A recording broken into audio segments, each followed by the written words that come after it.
go.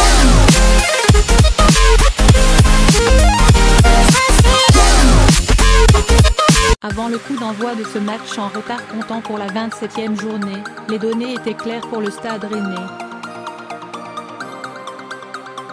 Actuellement au ralenti en L1 avec 2 points pris sur les 3 dernières journées, dont un nul frustrant concédé dans les arrêts de jeu. Samedi, à Angers, les Bretons devaient absolument s'imposer à Nîmes pour rester dans la course à la Ligue Europa.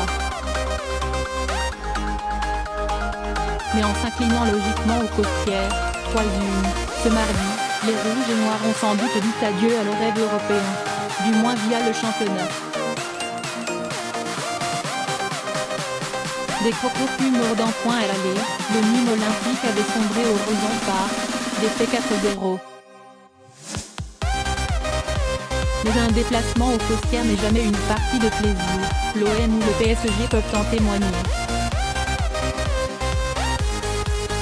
Plus entreprenant et même enthousiasmant par séquence, les crocodiles ont progressivement pris l'ascendant, laissant volontiers la possession au Stade Rennais pour se projeter très vite vers l'avant.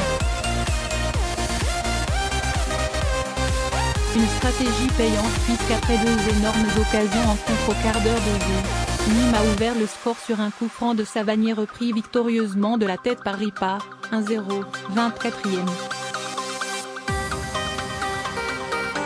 En confiance, les crocos n'ont presque jamais lâché leur proie et ni l'égalisation rennaise ni une fin de première période animée, avec une expulsion de chaque côté, n'ont enrayé la machine.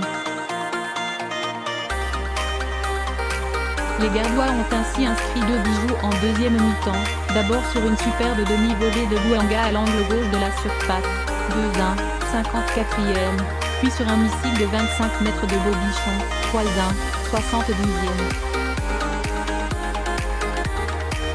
2 hommes qui ont été parmi les principaux animateurs de la rencontre avec la révélation TJ Savanier, véritable plaque tournante de l'entre-jeu nîmois, et l'international marocain Rachid Alioui, qui a régalé par sa finesse technique.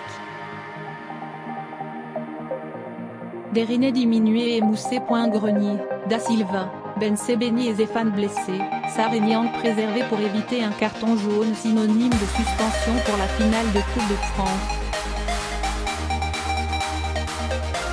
Julien Stéphane s'est donné quelques mots de tête pour composer son équipe.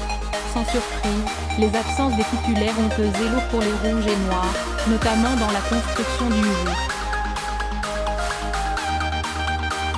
Privés de la qualité de passe de Clément Grenier et de la percussion de leurs 2 flèches sénégalaises, les Bretons se sont montrés assez inoffensifs, égalisant sur un but contre son camp de Liboul, pressé par Adrien Leni, 1-1, 40e.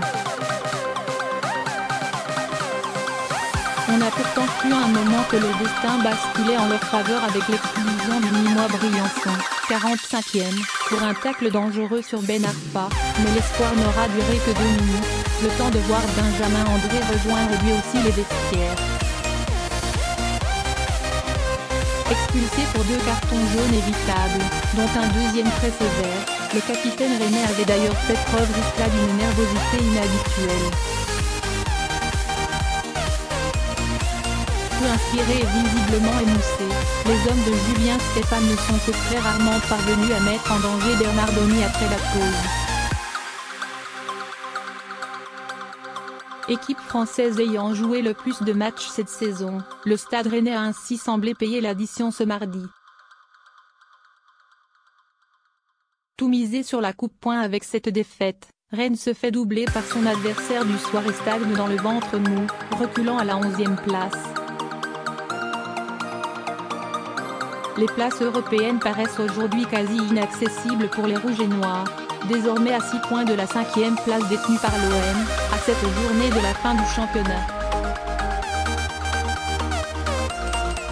Pour espérer revivre la saison prochaine les frissons de la Ligue Europa, il ne leur reste donc plus qu'une option.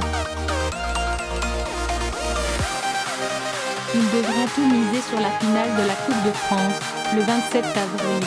Après avoir offert tant d'émotions à ses supporters au cours des derniers mois, ce serait une juste récompense pour le SRFC.